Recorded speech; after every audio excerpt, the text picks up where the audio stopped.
Okay, first of all, Air Marshal retired Saeed Khan Sahab, I welcome you back on our show. We have a crowded list to talk about on our schedule. First of all, as discussed over the phone, we wanted your input on the new escalation between Pakistan and India. Where is this taking us?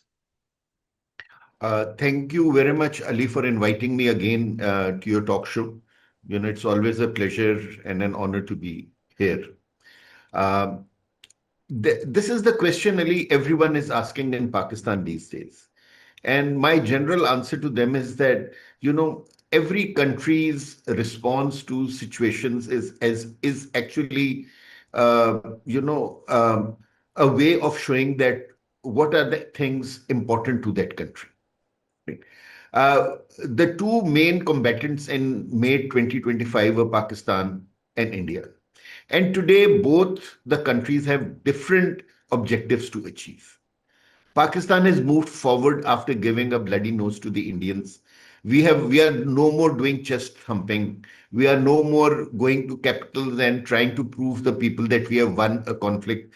But we are more so in building our nation. We are on a diplomatic offensive all around the world. Uh, we are going to important capitals, doing important trade deals, or trying to, do important trade deals, and if possible, improve the economy of the country.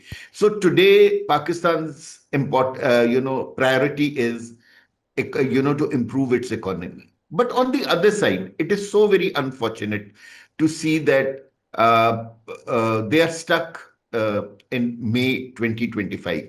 And that is simply because, I would say the lies that they had spun around their own people for the last 20, 25 years. The people have been, this conflict was able to show to them the real worth of the Indian greatness. The Indians always, through their social media and the film medium, always projected India as something who was uh, a military stabilizer and a provider in this region. And they were so successful in this thing that they were even, in my views, able to dupe the West, especially England and America, into believing that they can be, propped up against the Chinese. Right? Unfortunately, when the conflict happened, the bubble burst and the Indians had to fall on their own face. Uh, Initially, Prime Minister Modi and his politicians, they tried to resolve the issue through their own verbosity, going from places to places and telling the Indians that, they have won the conflict and they have given, they have taught a good lesson to the Pakistanis. But today is an open world. Everyone has a social media and the world news on his mobile. And the Indians were seeing that what their politicians were saying was not what the world was saying. So they started asking some very tricky questions from their politicians. And the opposition under Rahul Gandhi, they picked up on the movement or on the thinking of the masses, and they also started asking some very, very tricky questions from the government in the Lok Sabha and the higher forum. And that is where, when I think the Indian government panicked. And because they had no answers to the questions that were being asked, which were very pertinent, that if you say that you have done this, show us the proof. If you say you have done this, show us the proof. Right? And why isn't the world agreeing to, and why is the world not agreeing to what you are saying? Right? Now that once the politicians saw that they have failed, and very important elections of Bihar are there in November, right? They are now trying to create a situation by turning the tide in their favor by bringing in the soldiers in between. I personally feel very bad about the Indian Army chief and the Indian Air Force chief giving such statements which everyone knows is farthest from the truth. Right. First of all, uh, uh, soldiers and especially such senior officers should not be giving political statements. It does not hold good because political statements are always questioned, they are always debated. And if you are exactly not right, then it becomes very embarrassing for a soldier. And that is exactly what is happening. The Indian Air Force chief is saying that, we downed five F-16s from Pakistan. Now, F-16s, everyone knows in the world that F-16s are monitored throughout the world by the company itself and by the American government. Now, if five of our aircraft had been downed by them, the first country to tell the world that the F-16s had gone down was America itself, because all the engines, whenever they come up, they come on, they are monitored. Every America knows that which aircraft by tail number, where it is flying, how is it flying, is it on the ground or is it up in the air, so everything is a very open secret to the manufacturer, and especially of the F-16, that is America. And now America is saying that no F-16 has been grounded. So the statement of the Indian Air Force chief initially was not accepted by the Americans.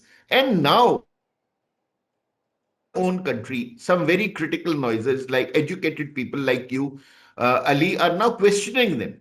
That, okay, we agree to your statement that F-16s have been shot down. Very good. But where is the evidence? Okay, Americans are not seeing eye to eye with you. It's okay. But you show your evidence. Na? And that evidence would be the pilot's cockpit picture.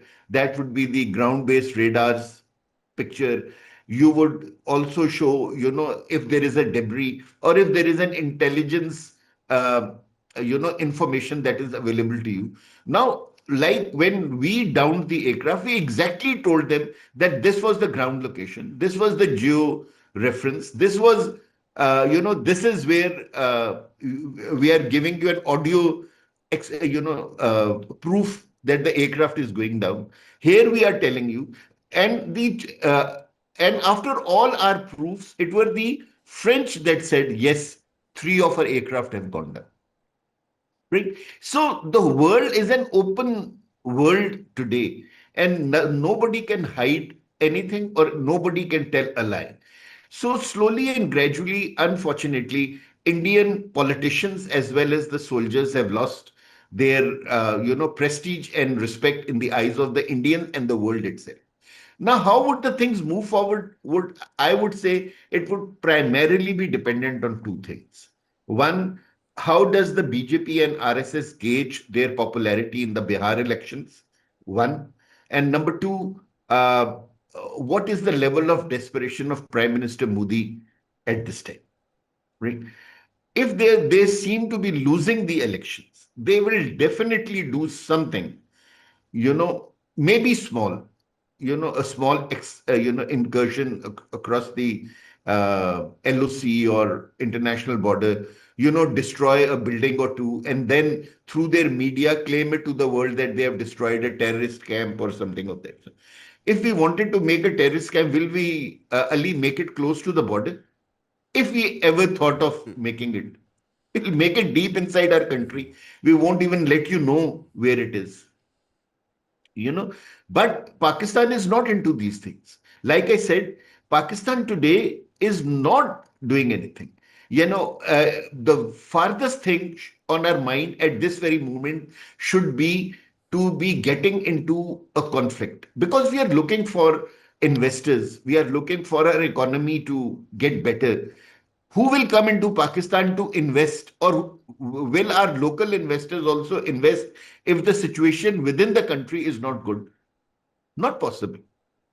For economic stability or economic progress, you need political as well as security stability within the country. So Pakistan would be the last country in the world to be actually looking for a skirmish with India. It is the other way around, that now Indians are desperate to find a skirmish with Pakistan. And that is why in the last 2, 3 weeks, Ali, every Pakistani was disturbed because three major Indian defense people, their defense minister, the army chief, and the Air Force chief, they gave very irresponsible statements. Right now, all of us know, the weather for army movement across the LOC or in the areas where army can actually move. The weather in the next 2 to 3 months, Ali, is going to be very harsh. It's going to be winters. We are already mid October, and if something has to happen, let's say at the earliest, it will happen mid-November. No wars over here have ever been fought in November, December, and January because of the extreme weather. And as we go north in both the countries, the weather is very harsh. Already, the first snowfalls have taken place. So, the employment of Indian Army is questionable. They are stupid people, they can do anything they want, but it is for a successful operation, you need good environment, and your people should be able to undertake operations without fear and favor. And so the army is out. The sea during these months is also very, very turbulent. So either you can only have submarine operations, you can't have battleship operations. These are not recommended because the sea is not that smooth in these days. So the only option you have is are the air operations. And now Pakistan has already shown its dominance in the aerial domain. Thing. What has India got in the last 5, 6 months since May 2025 that we can say that the tables have turned on Pakistan? Have they bought more Rafales? Have they got more missiles or better missiles? Or have they strategized better? Nothing has changed. So, how do they think? It would be, how do they think that from such a defeat they will carve out a victory? Right? So, but Yeah, saying yeah. all these things, Ali, I would still say that the planners should be sitting on their drawing boards in Pakistan, in all the three services, and we should not take uh, Indians lightly. Not because they are good, but simply because they are illogical and irrational. So you can expect anything from an illogical and irrational person. And especially if they find that they are losing elections in Bihar, they'll become desperate by the hour. Right? Because if they lose Bihar elections, meaning the other major elections that are coming next year, and then their elections in 2027, uh, 29, sorry, will be questioned. So, if I could like straighten this up, what is your opinion about what people are saying? Is there gonna be any other escalation between India and Pakistan? Do you see it happening? Ali, like I said, if we had logical adversaries, nothing should happen. Because you say we both are nuclear countries. We both cannot fight a conventional war. Right? Conventional war means that we go soldier against soldier, pilot against pilot, ship against ship. We have a land battle, we have an aerial battle, we have a sea battle, and then we take it to the logical conclusions. Right now, we both are nuclear power, and that is why we both are going to work or operate under the, like we say, in the sub-conventional domain. Now, in the sub-conventional domain, you have a very limited time frame, like 3 to 4 days, like we had a 4-day conflict in May. Now, if you look at since we became nuclear in 1998, Ali, if you look at it, this is the fourth conflict that has happened between India and Pakistan. 2001, 2008, 2019, and now 2025. And every time India has been raising the the level of excursion into Pakistan. Meaning thereby that they have been raising it and finding that place, which every time they say that we are trying to find a new normal, and that new normal means that how much beating can we give to Pakistan? So they're trying to find that. This time, Pakistan said, enough is enough. We will create the new normal. You have attacked us, right? First, we will defend ourselves. So, sixth and seventh, Ali, we defended ourselves. And then, as per Article 51 of the United Nations, we said that we have the right to respond, right? And then we responded on 9th and 10th. And when we responded on 9th and 10th, we said that, okay, now we are setting up the new normal for you, right? Uh, so that is where, they were taken off guard. They never expected this type of reaction from Pakistan. They thought that we'll be meek, we have a dwindling economy, we have a fragmented political, environment in the country, and half the country would be standing behind India. When the conflict starts, right? People will rise against the army and other things. They kept on thinking these, idiotic assumptions they had. But the people of Pakistan responded completely oppositely. The whole country stood behind its defense forces. The whole country united together. And the whole country said that, yes, let's set up the new norm. And then we set up the new norm. Our defense forces showed to India that, okay, you may have the choice of starting a conflict, but you do not have the choice of stopping this conflict. We will decide when we want to stop it, Sir. right? Yeah, And that is what surprised them. yeah, And now, sorry, if I can yeah, just yeah. Please. just say one thing, and this is what their planners must be thinking even now, sitting over there. The rational people who will be sitting on their drawing boards over there, they will be thinking that if we start a thing, to what level will Pakistan take it? And if, God forbid, if the thing ends up into a nuclear exchange, will the damage done be worth the victory we would be looking for? Uh, Now, if we have millions of deaths on both sides, who will be the victor and who will be the loser? Nobody. And like everyone, if you look at the world map, Ali, we are the only two nuclear countries in the world who has contiguous borders. Rest all countries who are nuclear are far, far away from each other. For example, you know, the distance between America and Russia is something like thousands of kilometers. Between England and Russia, thousands of kilometers. Between West and North Korea, thousands of kilometers.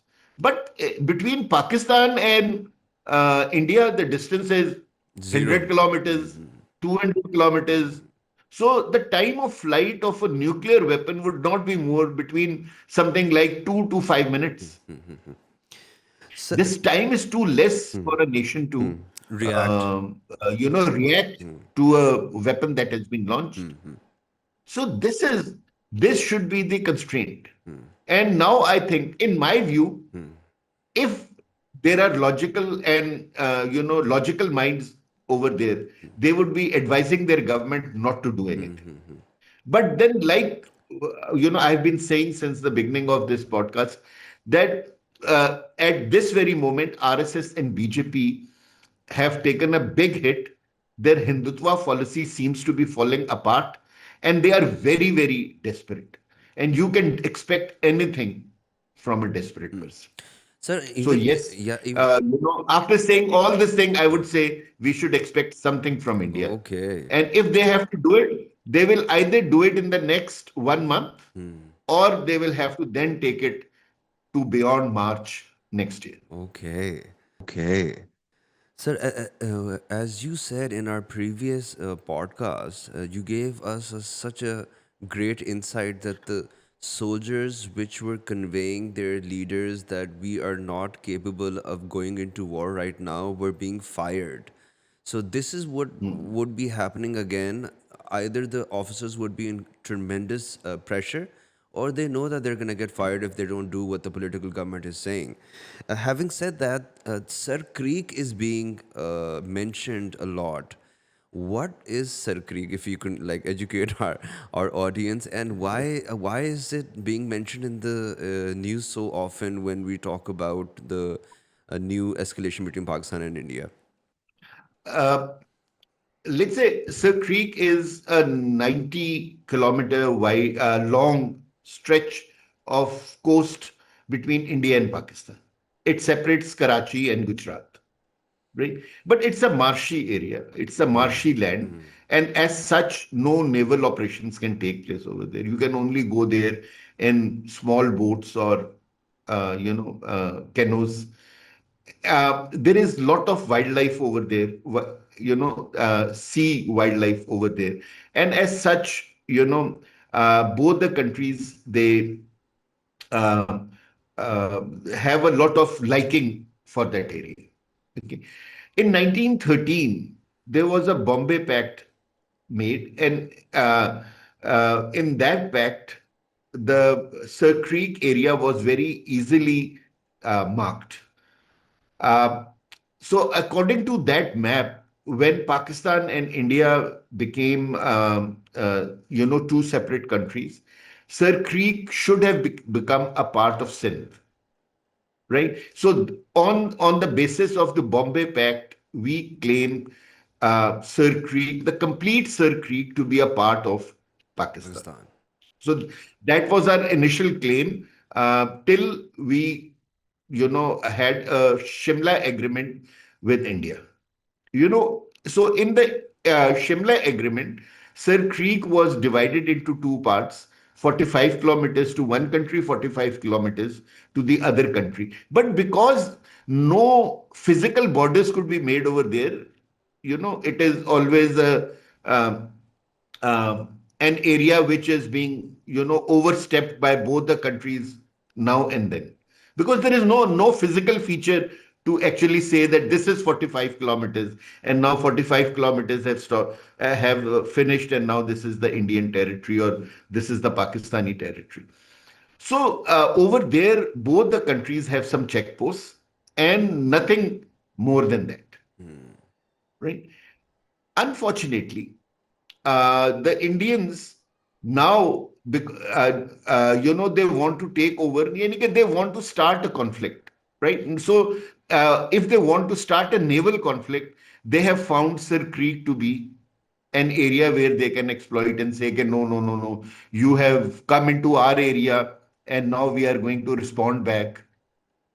Right? And we are in that response, they will employ the Navy, and or the Air Force. So either they have a single service operation or by service operation, and then they will try to create some hue and cry over there for the world to see, and they will try to create a drama.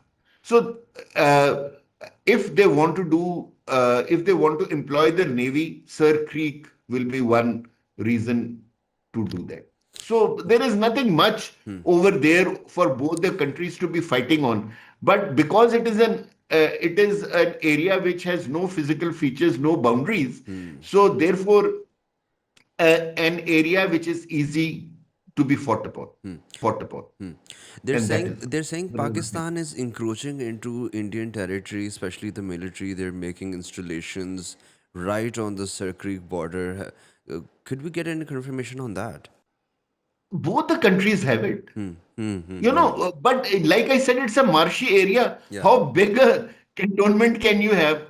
More than 5 or 10 people over there, right? So both the countries have marked their, after the Shimla agreement, both the countries on the map and then on the ground have their small detachments, I would say, you know, uh, over there, and they are the ones who see that, uh, uh, uh, no country goes beyond a certain level of ingress into the other. So at this very moment, we have 45 kilometers, and India also has 45 kilometers.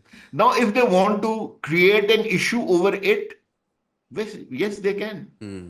Any country can. We can also create the same issue with them. that you were supposed to build, you were supposed to make one building. No, you have made two buildings. So this is even all those who listen to it and those who know what Sir Creek is, they just laugh and they say that, if somebody, just wants to find a reason to have a scuffle with you, you just can't expect him to be logical and fair. So they just want to have a scuffle with us. And Sir Creek is an area where they can, Focus on. have this scuffle. So, as you mentioned that how can first of all the weather isn't suitable neither on ground nor in the sea. That then it remains the Indian Army, the Indian Air Force, and then after that you said there's no upgradation in the Indian Air Force, so that also is highly unlikely. But there is an upgradation with the Pakistani side. That is that Pakistan is into an agreement with the Kingdom of Saudi Arabia. If anything kicks off, what would it look like? According to your opinion, what will happen if, in any case, something goes on between India and Pakistan? How would you expect Saudi Arab to react on this? I think this would be the question that would have been discussed in detail between Pakistan and Saudi Arabia. Because we must not forget that Indians have a lot of stake in Saudi Arabia. True. Their biggest foreign remittances, they come from the Gulf, which is something like above 64 billion, right? And most of it comes from Saudi Arabia. They have over, I think, a million Indians working in Saudi Arabia.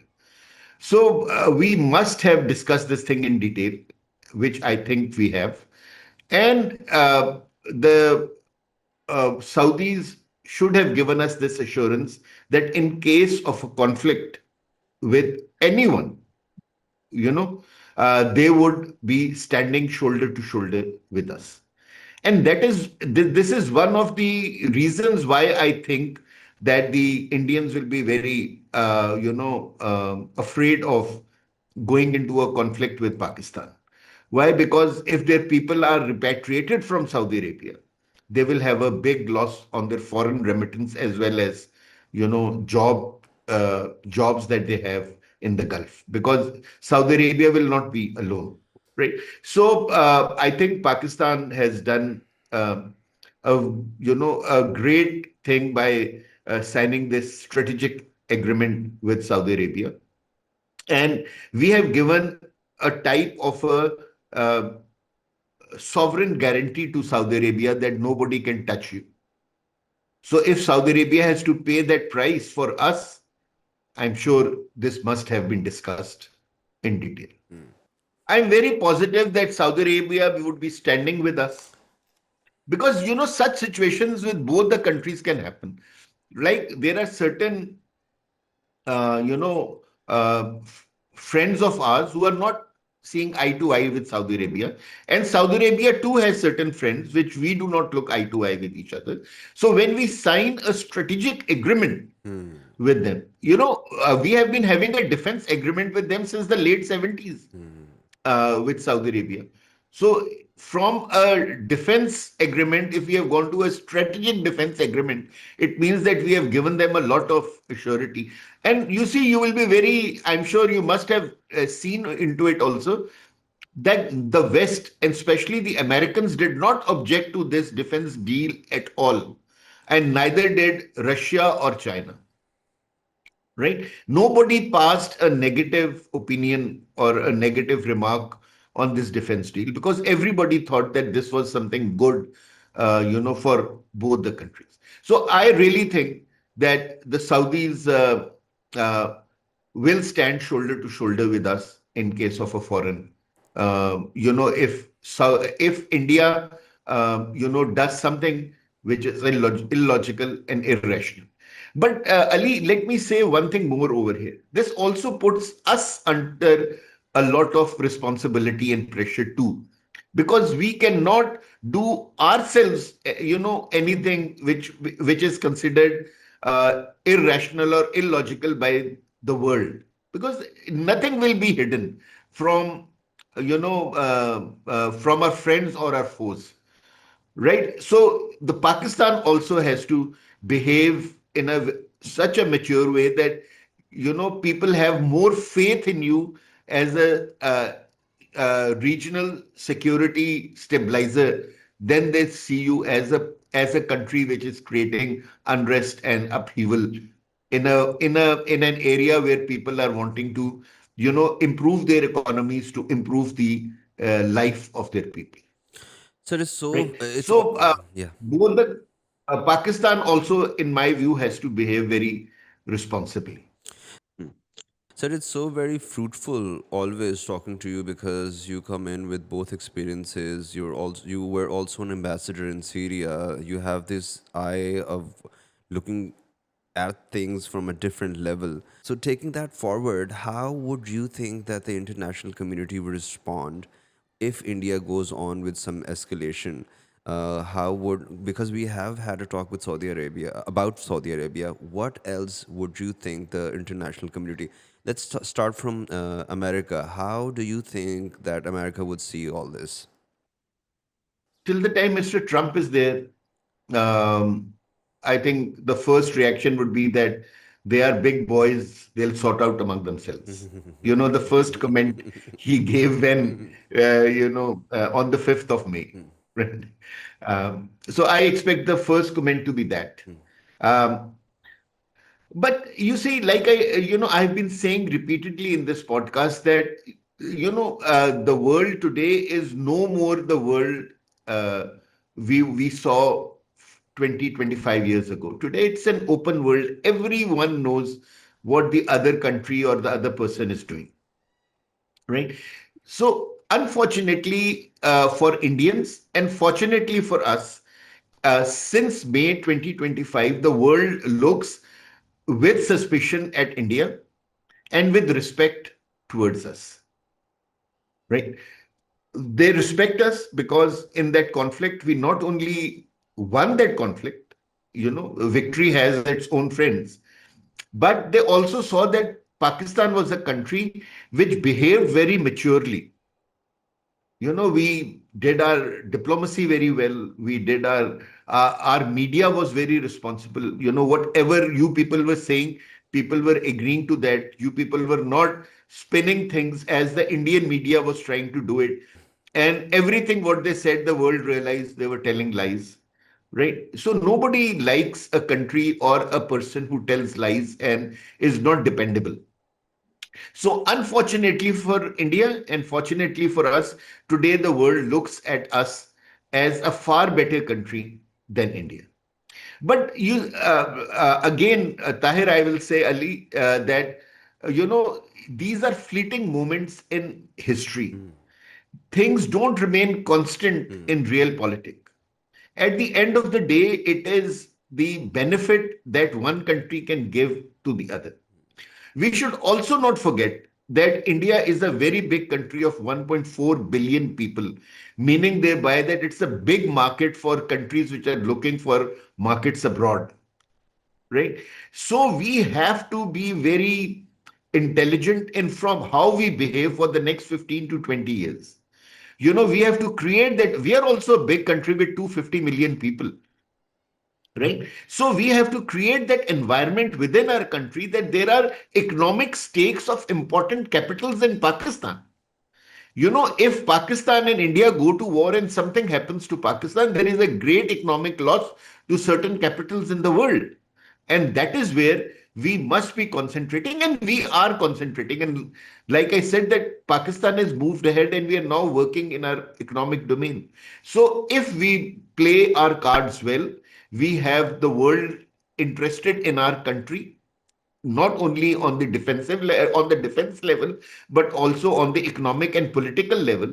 Then yes, we will move forward. So in my view, Pakistan also has a big responsibility of not entering into a conflict for the next 15 to 20 years. We should just put our head down, like we put our head down in the defense field, and improve upon our economy, make things better for our people, and make the world respect us by bringing in their investment into the country.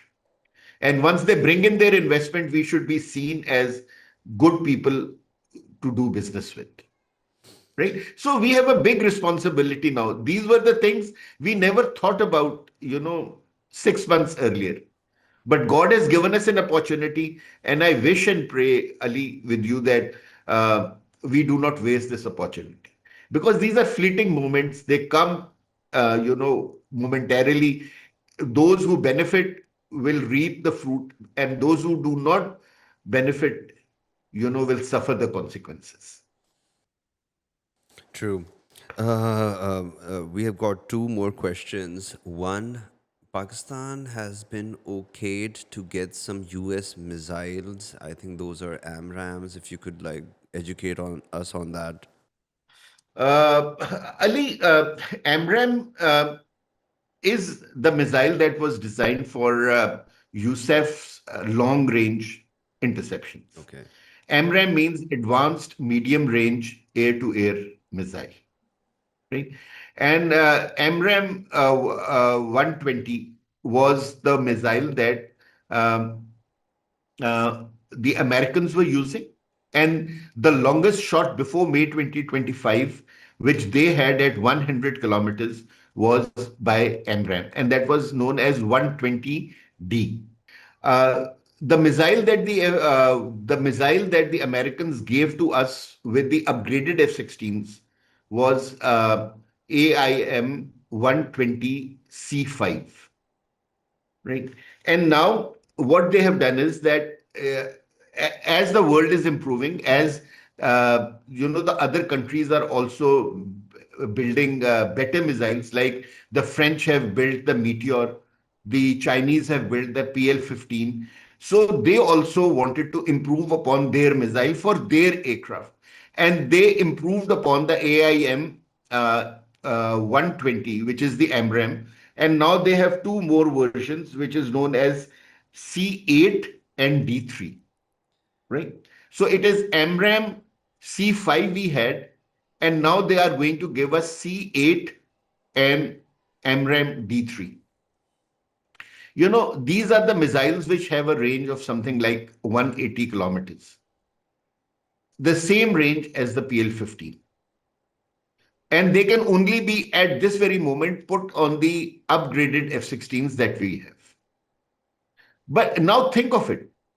Pakistan flying, the SD-10, the PL-12 and the PL-15s on J-10s and JF-17s, right? And with their AMRAMs, which is something like the D8 and the C8, D3 and the C8 have a range of something like 150 to 180 kilometers. You know, so we will have a large fleet of aircraft which have a range bigger than the range of the best missile which India has, that is Meteor on the Rafales. So, in case of an aerial conflict today and for the future, for the near future, I would say, let's say another 1 to 2 years, the best in case of an aerial conflict, the first missile will always be fired by the Pakistan Air Force, meaning thereby that the Pakistan Air Force would be putting the Indian Air Force on the defensive, like we showed them. Okay.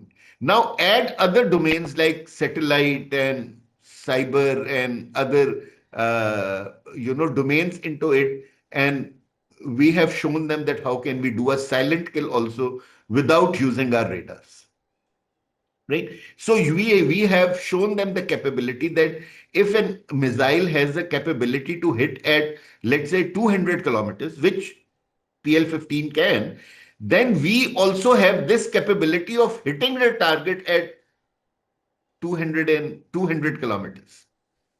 For that, you need to, let's say, to have an impact at 200 kilometers, you have to fire when the distance between the two aircraft is 250 kilometers and more to have an impact point somewhere in between, right? So Pakistan Air Force has shown that yes, we can hit you so far away. Now that is why I was saying in the initial part of your podcast was that what has India done to turn these tables on us? We still have that edge over them. Yes, the C8 and the D3 have not been delivered to us now. The American Congress has cleared them for Pakistan. It may take a few months more for them to come. But whatever inventory we have as of today, the first shoot capability stays with the Pakistan Air Force. So what have you done today that you think that you can turn the tables on us? In a sub-conventional warfare which is not expected to last for more than 3 to 4 days. You see, when you go into the dynamics and the strategy of a conventional and a non-conventional and a sub-conventional, then employment of forces and other things, they start to matter. But in a sub-conventional domain where the conflict is not expected to last more than 3 to 5 days, then the number of weapons you have actually becomes not an important factor, because both the parties can employ their max, weapons in a very short time, right? And that is where our edge is, and we have shown them that we are not the ones that will ever take Indian aggression with our heads down. We Up till now, let's say, let me give you another figure, and I think that will make you a very proud Pakistani. 54 years have passed, and India has not shot down a single Pakistani aircraft in the last 54 years. And we have shot down somewhere between 11 to 14 Indian aircraft, right? So what has changed? But have you ever seen any Pakistani boasting about it? Because wars are not good. Both India and Pakistan have bigger issues to handle, True that. right? We make strong forces not to wage wars. We make strong forces not to fight. You know? And if we make strong forces and yet fight, then I think uh, it's not a very wise thing that we will be doing in this part of the world. True. True. Sir, because we have the privilege of having you on the show, we would want an opinion of yours of how you see the peace treaty between Hamas and Israel. Is it gonna pull through? There was signatures on this during the second meeting. What do you have to say about this? I would just, there is a very famous Urdu saying which says that है जुर्मे ज़ईफ़ी की सज़ा मर्गे मफाजात. Right? If you are not strong, physically as well as militarily, people will put unjust solutions on you, both in life as well as with you as a nation. What has happened today, when the peace treaty has been implemented, as of a few hours have passed since the treaty between Hamas and Israel has been um, signed. The good thing is that the conflict, this killing which was going on one-sided by the Israelis on the Palestinians, will cease momentarily. This is my point of view. The aid will immediately be passed on to the Gazans, and those who are dying because of hunger will be provided food. And the hostages that were on both sides will be exchanged. But what will happen after that is the tricky part of this deal, because there are two things that will decide the future of Gaza and how Israel behaves in this region. One is the uh, technocrat committee, which is going to oversee the working of Gaza once the war stops, right? That technocrat committees, who all are there in it, will decide that whether that committee is neutral or pro-Israel, right? Up till now, once the initial draft was forwarded, it seemed that that committee would be pro-Israel under Mr. Tony Blair, right? And Tony Blair has a very bad history with Muslims, especially in Iraq, right? So we have to see that who all become members of that technocratic committee. One. Number two, who is going to control the Israeli aggression after the hostages have been handed over to them. If they, because of a false flag operation or because of any reason, which Mr. Netanyahu has been doing it for the last 3, 4 years, they say that Hamas has broken the peace accord and we are again restarting our thing. Who is going? That stopping force has to be the International Stabilizing Force, ISF, that is going to be positioned in Gaza.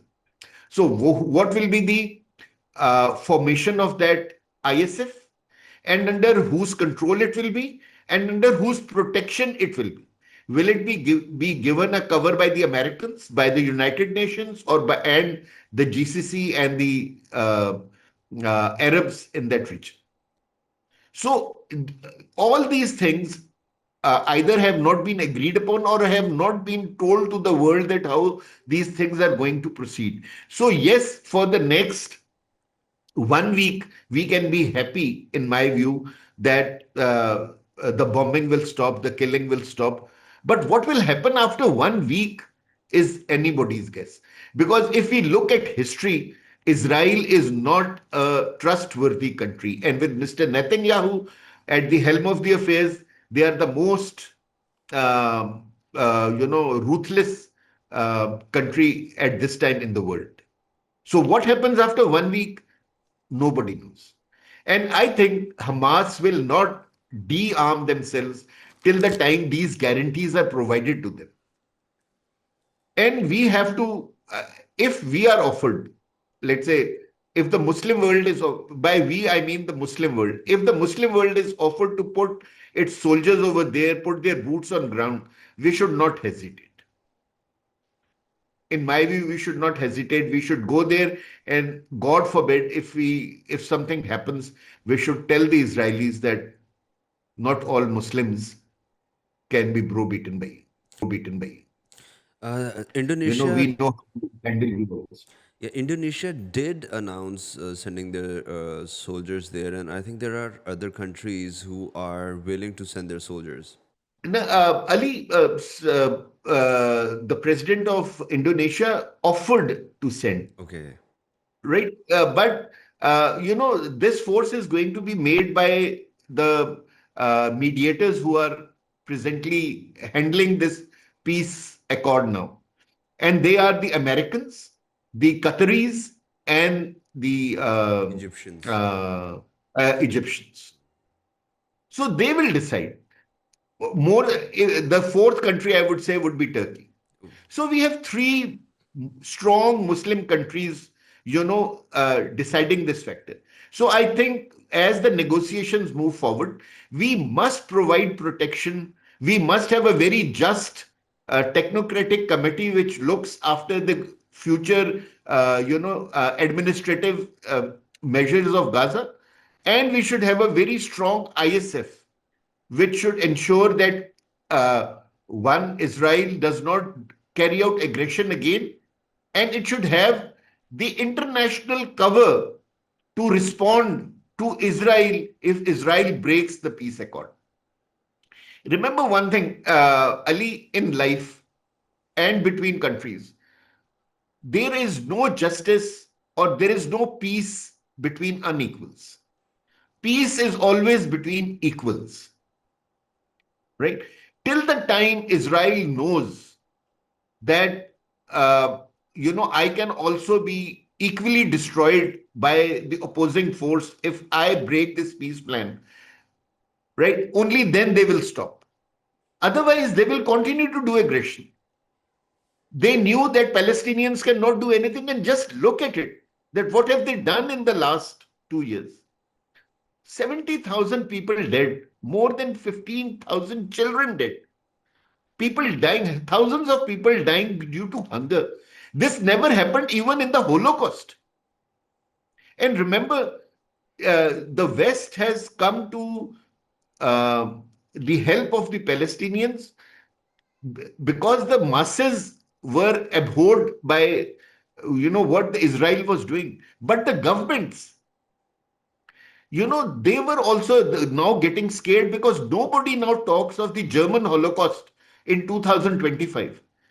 In 2025, everybody is is saying that it is the Israelis, it is the Jews who are carrying out, racial elimination, annihilation of a complete race in Gaza.